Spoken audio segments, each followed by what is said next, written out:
Sejujurnya, salah satu jenis ceramah yang paling saya tidak senangi adalah nasihat pengantin.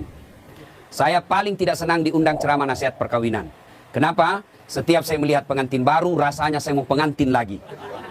Nah, ibu bapak, saudara-saudara sekalian, karena yang menikah ini adalah adik saya, adik ibu yang beda ibu, beda bapak.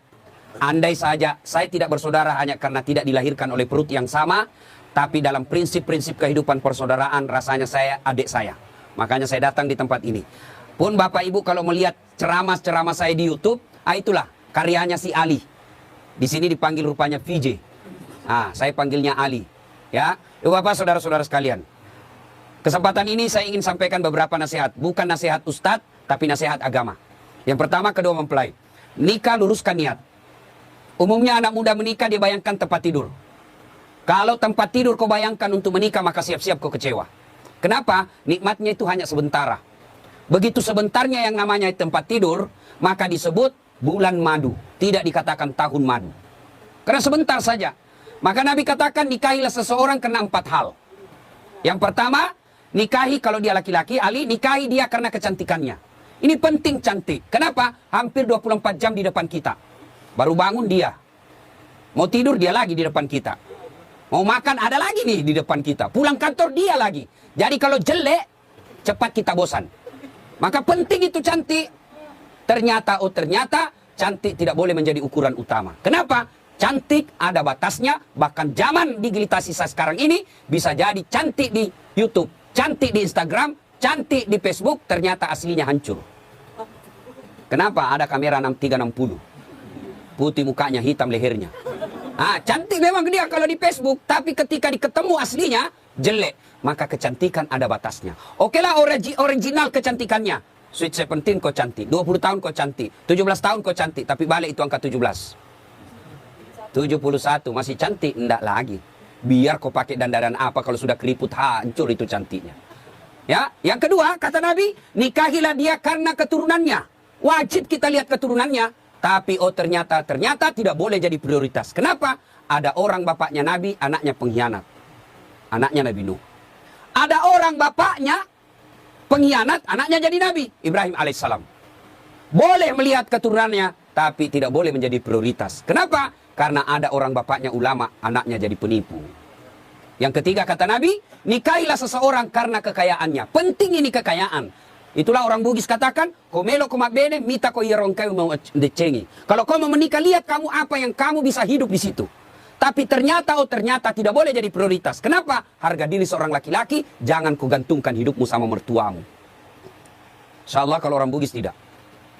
Bapak saya sempat sampaikan kepada orang tua mempelai, insyaallah Bapak tidak dikecewakan oleh saudara Ali. Setahu saya yang saya lihat secara kasat mata, langka juga laki-laki seperti Ali. Punya prinsip hidup, jujur, dan jangan coba-coba kalau mau dibilang bohong, insyaallah tidak akan Bapak temui di situ. Prinsip hidup yang paling penting bagi laki-laki adalah tegas. Ketika dia punya ketegasan, punya prinsip hidup, insyaallah anaknya Bapak akan dilindungi. Yang keempat, kata Nabi, nikahi karena agamanya. Bertanya mahasiswa saya di UNHAS, Ustadz, kenapa agama nomor 4? Mestinya kan nomor 1. Jangan salah paham. Agama betul nomor 4, tapi dia tidak titik di situ. Koma.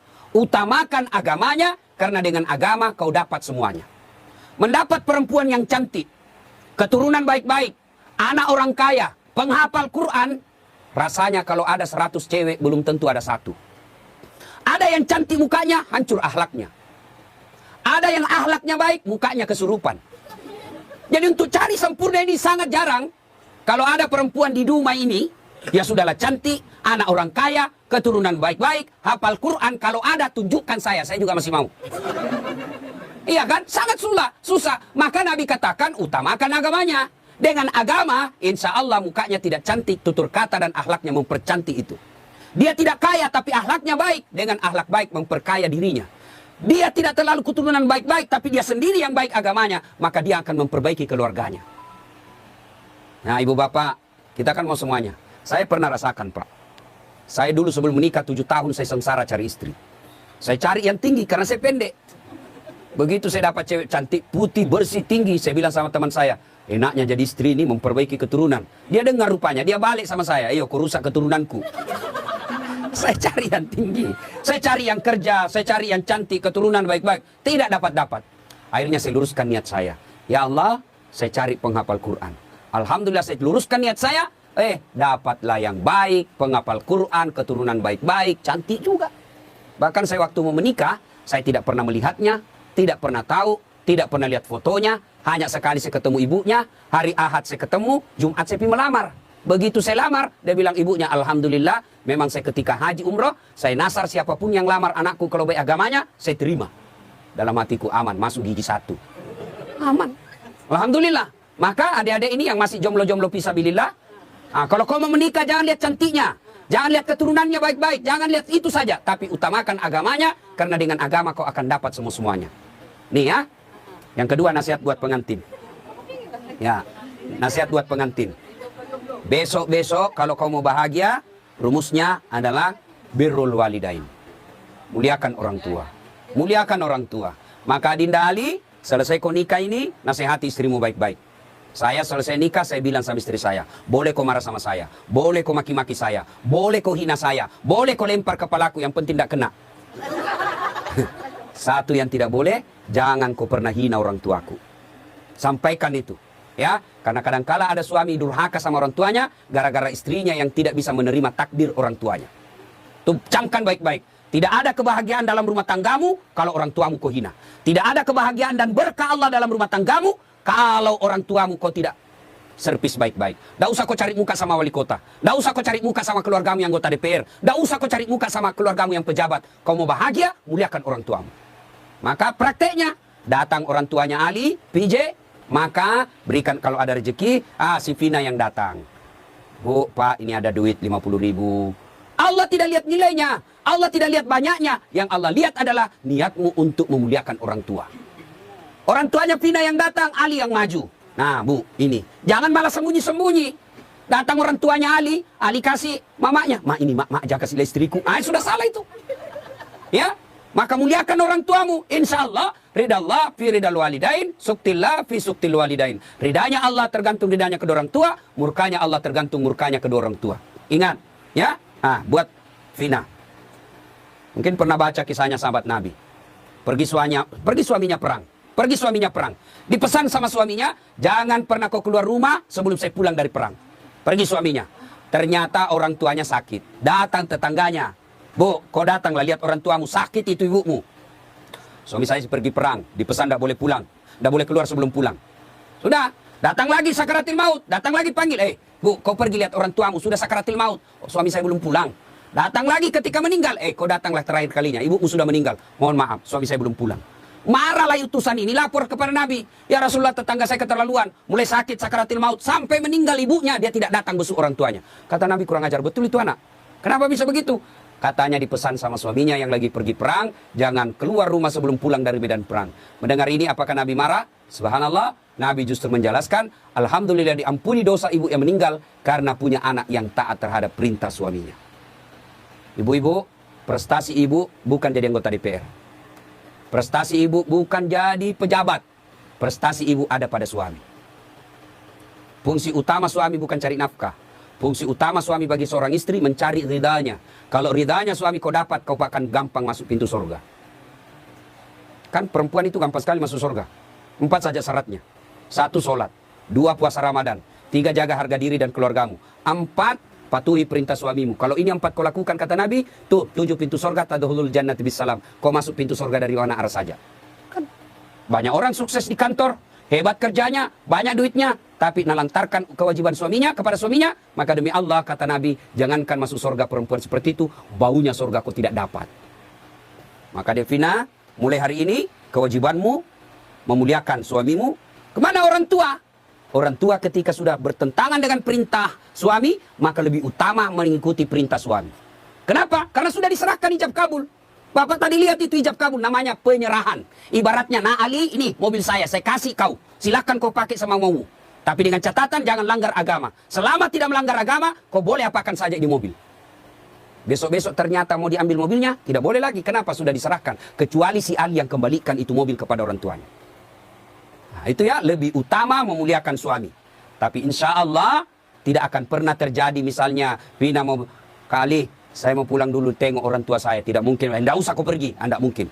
Tidak mungkin. Selama itu tidak bertentangan agama, insya Allah tidak akan diberatkan. Ibu bapak, saudara-saudara sekalian, ini banyak yang saya mau sampaikan, tapi waktu yang terbatas ya. Ini nasihat buat pengantin. Sekarang nasihat buat kita ini yang datang.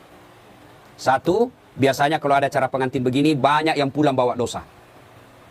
Kenapa pulang bawa dosa? Datang mencela acaranya orang. Sampai kue-kuenya pun dicela. Kayak basi. Padahal membungkus. Ibu-ibu Columbus. Tahu Columbus? Kelompok ibu-ibu pembungkus. Tidak boleh ibu bungkus itu makanan kalau ada seperti ini ya. Meskipun ibu saudara sama yang punya cara, besok kita lihat. Tidak boleh ibu. Biasa hilang piring, hilang sendok.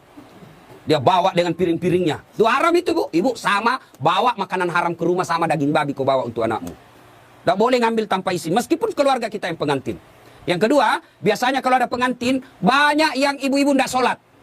Coba kita lihat besok. Gara-gara apa? Make up. Dia kira tembok mukanya coklat, biru, abu-abu, krem. Wah, Masya Allah. Apalagi penyebab ibu banyak tidak sholat. Gara-gara jilbab. Jilbab sakaratil maut. Coklat, biru, abu-abu, kuning. Dikasih miring lagi sedikit. Ada kayak pohon-pohon di belakangnya. La haula wala quwwata illa billah. Dia bilang suaminya, kau pergi sholat. Saya kasih habis duit saya 50 juta. Untuk umrah, kau pulang umrah tidak sholat. Apa kata istrinya? Kau sadar pak? Saya sadar, saya suruh kau sholat. Pergi sholat. Dia bilang istrinya, ini kau lihat jilbabku 2 jam dipakai ini. Jangan sampai ada seperti itu besok. Bagaimana pengantin mau berkah acaranya kalau lebih banyak tamunya yang tidak sholat daripada yang sholat. Yang ketiga, biasanya acara pengantin seperti besok, banyak praktek mubazir. Ya, terutama air gelas. Terus saya lihat belum habis, nyucuk lagi gelas yang lain. Ya, jangan habiskan dulu. Itu uang semua yang punya acara. Hanya 1 iris kau bisa makan telur, jangan ambil yang banyak. Ambil 1 tusuk dia bisa makan sate. Dia ambil 3 tusuk, 2 tusuk jadi sisa. Itu mubazir, uangnya orang sia-sia. Lebih kau nambah daripada kau ngambil banyak-banyak. Ada juga orang pengantin, pergi pengantin itu kayak porsi mengamuk diambil. Besar betul, tinggi betul piringnya, tidak habis juga. Lebih kau nombor, tidak ada yang suruh nombor Ustaz, ya suruh sendiri. Saya biasa kalau sedikit aja dulu saya ambil, ternyata enak, baru saya bilang Ustaz, tambah Ustaz, mari. Coba, jangan sampai kita buang-buang, itu mubazir. Yang keempat, biasanya kalau ada acara pengantin seperti ini, besok kita lihat, biasa banyak tersinggung pulang. Kenapa tersinggung pulang? Merasa tidak dilayani.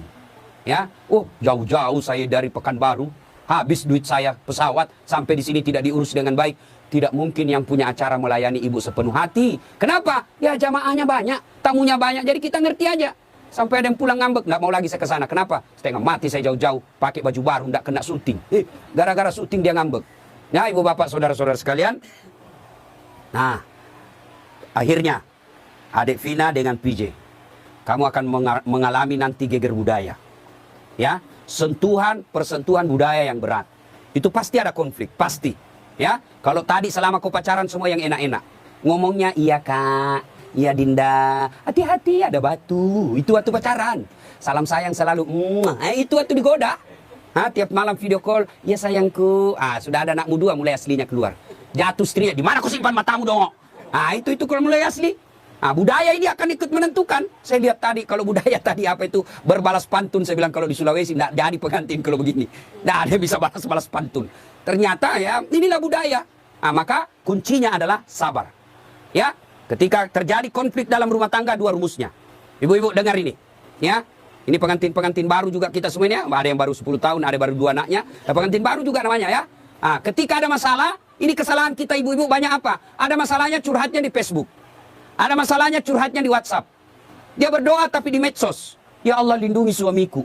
Ya Allah bukakan rezekinya suamiku. Sibuk betul itu Tuhan mau baca statusmu.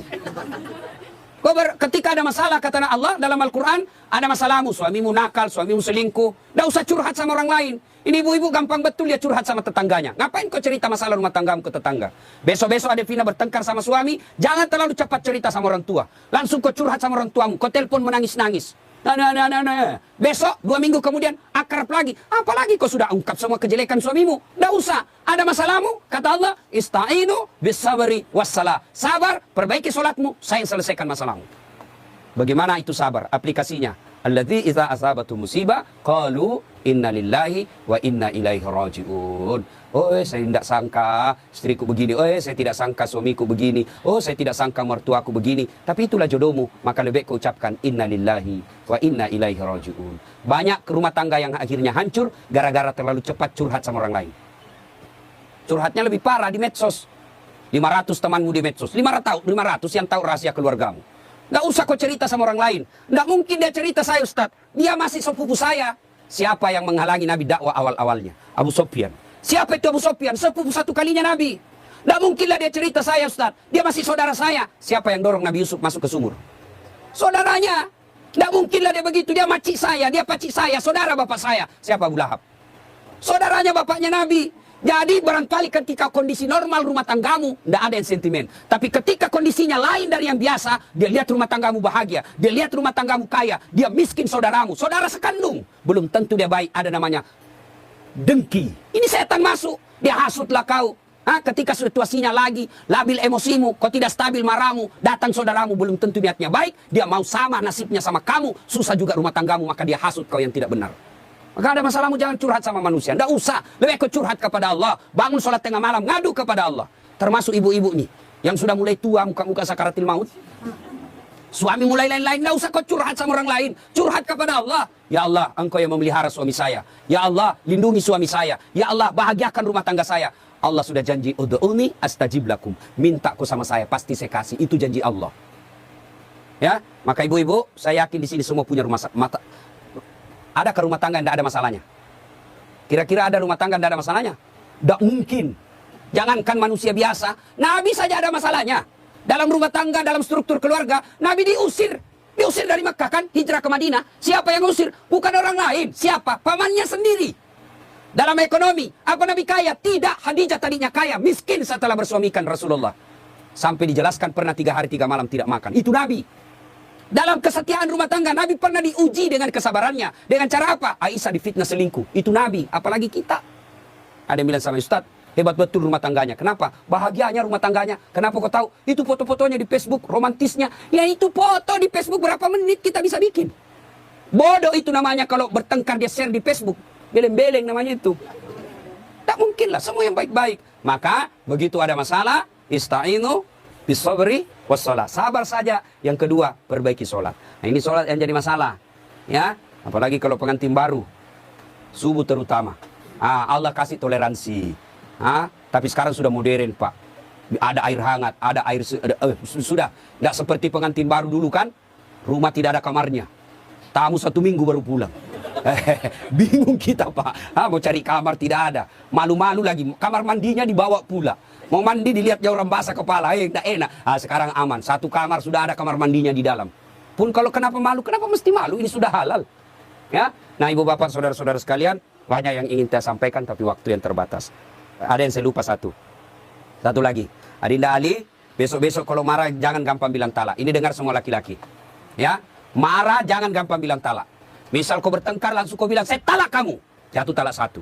Artinya masih boleh campur. Damai malamnya masih boleh campur. Tapi ketika kau bilang saya talak kamu, 5 menit kau banting pintu, saya talak kamu, jatuh talak 2. Artinya kamu tidak boleh campur sebelum nikah ulang. Panggil 2 saksi, ibu bapaknya, ada mahar, ijab kabul, baru boleh campur. Nikah ulang. Kalau kau tidak nikah ulang campur, sama hukumnya kau berzina.